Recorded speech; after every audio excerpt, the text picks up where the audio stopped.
Hello बच्चों, आज हम आपको पढ़ाएंगे रियल स्टडी अब्रोड में मैथ्स क्लास 9 का हम प्रश्नावली है 1.1।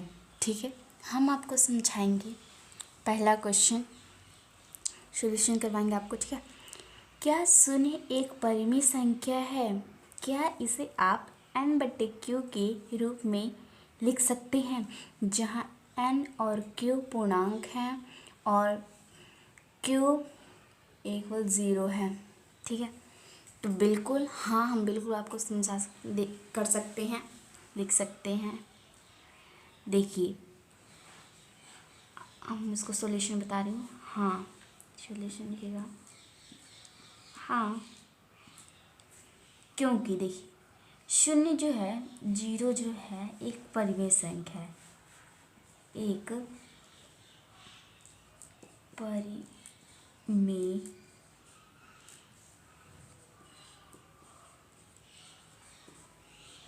संख्या है। देखो 0 को क्योंकि 0 को हम 0/1 के रूप में हम लिख सकते हैं, लिख सकते हैं या लिखा जा सकता है। ठीक है, लिखा जा सकता है। ठीक है, इसको हम ऐसे लिख सकते हैं। चलिए, अब हम आपको दूसरा क्वेश्चन समझाते हैं। दूसरा क्वेश्चन में आपसे ये पूछा गया है कि 3 और 4 के बीच 6 परिमेय संख्या ज्ञात करो। ये बिल्कुल इजी है, 6 संख्या हमें ज्ञात करना है, परिमेय संख्या। तो देखिए, पहले आपको करना है, हमें 3 को हम किससे गुणा करें कि हमारी 6 परिमेय संख्या लिख कर लें हमारी। ठीक है, तो हम इसको चलिए 10 से करते हैं, 10 से गुणा करते हैं। 10, इसके नीचे कुछ भी नहीं है तो हम 1 भी मान सकते हैं, लेकिन मैं इसको 10 से कर रही हूँ, ये बीच में। ठीक है, हमारे तो इसको अगर हम सॉल्यूशन ऐसे इसको निकालें इसका हम, तो 3 10 जा तो हमारा आता है 30। अब नीचे हमारा 10 है, 10 आ गया।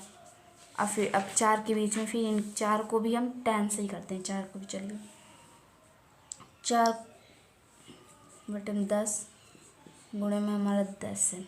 ठीक है, तो ये आएगा हमारा फिर 40, ऐसे निकल जाएगा 40। ठीक है, निकलेगा 40, हमारा नीचे आएगा 10 आ जाएगा। इसको किया हमने, इससे गुणा किया तो आ गया। अब इनके बीच में हमें परिमेय संख्या निकालना है। इनके बीच में हमारे तो बहुत सारी परिमेय संख्या, लेकिन हमें 6 परिमेय संख्या चाहिए।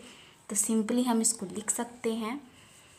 30 के बाद आएगा 31/10, 32/10, 33/10 और 34/10, 35/10 और 36/10। हमें 6 परिमेय संख्या चाहिए, तो हमने 1 2 3 4 5 6 हमने 6 निकाल दी।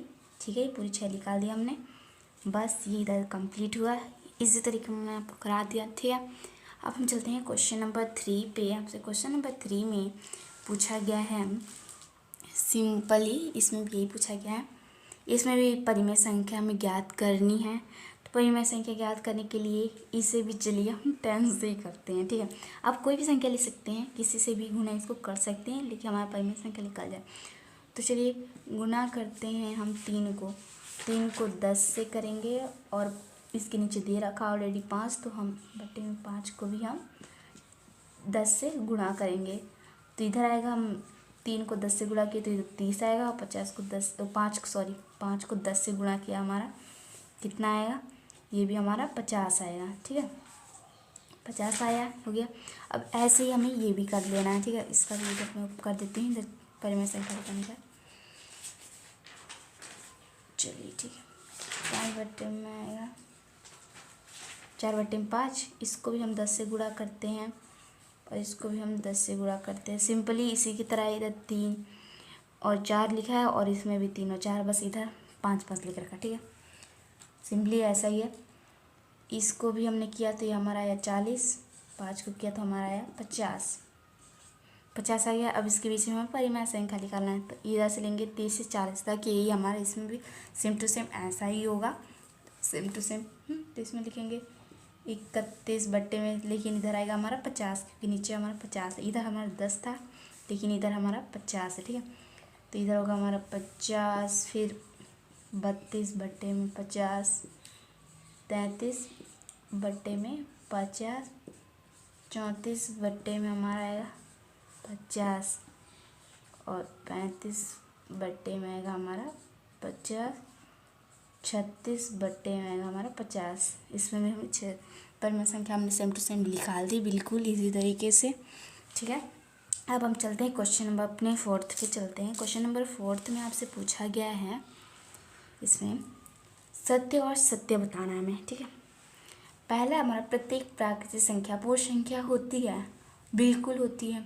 इसमें ये फ़र्क होता है कि 0 से प्राकृतिक संख्या जो होता है वो 1, 2, 3, 4, 5, 6 मतलब आगे चलते रहते हैं, लेकिन जो पूर्ण संख्या जो होता है वो 0 से होता है ना, 0 से 1, 2, 3, 4, 5 फिर ये आगे आगे तक बढ़ती है ना।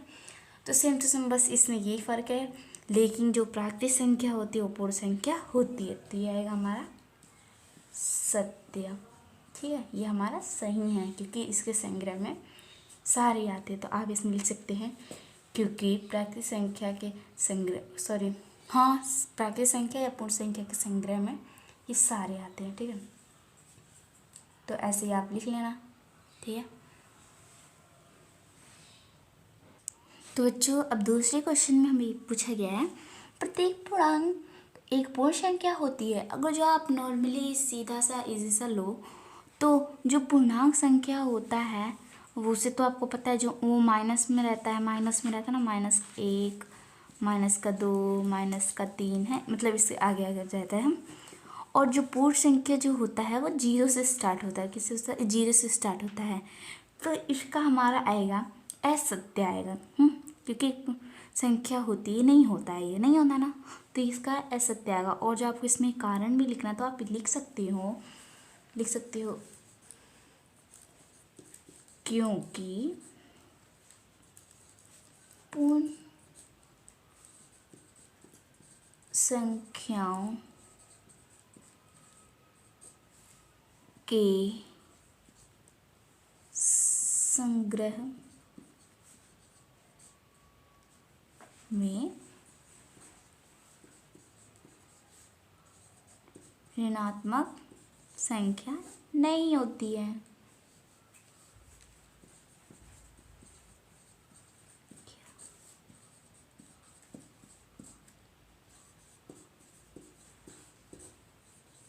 नहीं होती है। ठीक है, तो इसका हमारा आएगा असत्य। ठीक है, दूसरा क्वेश्चन आपको मैंने समझा दिया और चलिए अब समझाती हूँ तीसरा हम आपसे पूछा गया है प्रत्येक परिमेय संख्या एक पूर्ण संख्या है। इसका भी एक सत्य होगा। नहीं, परिमेय संख्या जैसा कि मैंने आपको पहले समझाया था इंट्रोडक्शन में कि एक बट्टे जो बट्टे में लिखा जाता है उसको हम परिमेय संख्या कहते हैं। ठीक, तो पूर्ण संख्या जैसे कि इधर ही मैंने बताया पूर्ण संख्या 0 से स्टार्ट होती है, 0 से स्टार्ट होती है, इनका कोई भी रिलेशन इन दोनों में नहीं आ रहा है। तो ये हमारा सीधा ही असत्य है। और इसमें आप ये लिख सकते हो, अगर जो आपको कारण देना तो लिखना क्योंकि पूर्ण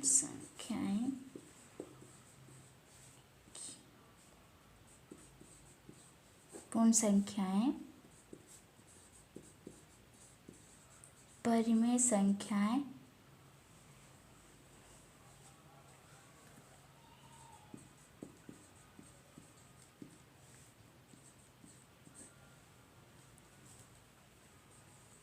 का एक भाग है, इसलिए